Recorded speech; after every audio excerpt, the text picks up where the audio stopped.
На сковороде обжаривается нарезанная ровными кубиками тыква. Через полчаса это будет блюдо. Сферы из курицы в двух текстурах. Артур Хисамов работает шефом в казанском ресторане. Он предложил жюри современную подачу. За основу взял рецепт знаменитого Юнуса Ахмедзянова. Волнение в любом случае есть, но, наверное, радости больше от того, что я здесь принимаю участие.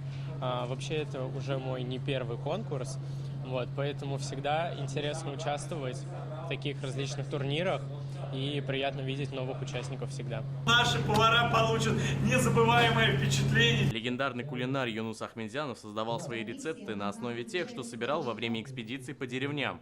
Его первая книга, изданная в 1959 году, стала бестселлером. До этого печатных рецептов не было. Их из поколения в поколение передавали устно. Вот и сегодня это настольная книга для участников. Основом рецептов Юнуса Ахмедзянова мы сегодня приготовили куриные митболы. Это сферы в двух текстурах с начинкой из курицы и грибов. Тоже в двух текстурах они там идут. Все локальные продукты, все продукты выращены и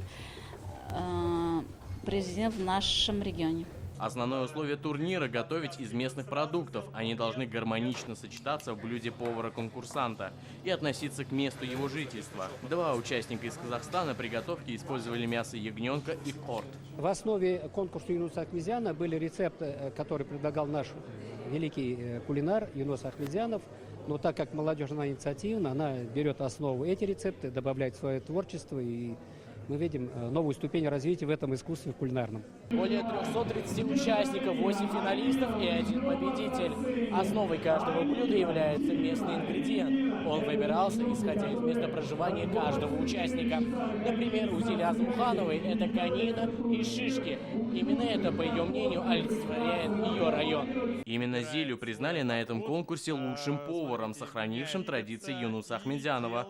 Учится в торгово-экономическом техникуме, работает в казанском ресторане. Судья она поразила колжой из конины, земляной груши и соусом из сосновых шишек. Мне очень приятно, то, что я победила. Но я, как уже до этого говорилось, все, кто уже попал в финал, они уже выиграли. А колжа – это татарское национальное блюдо, это рулет, получается. Но я его немного изменила.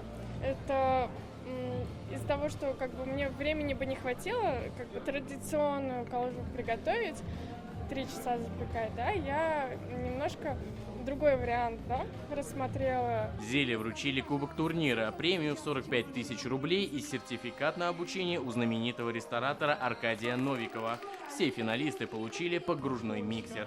Исканер Гималдинов, Адель Миндубаев, ТНВ, Казань.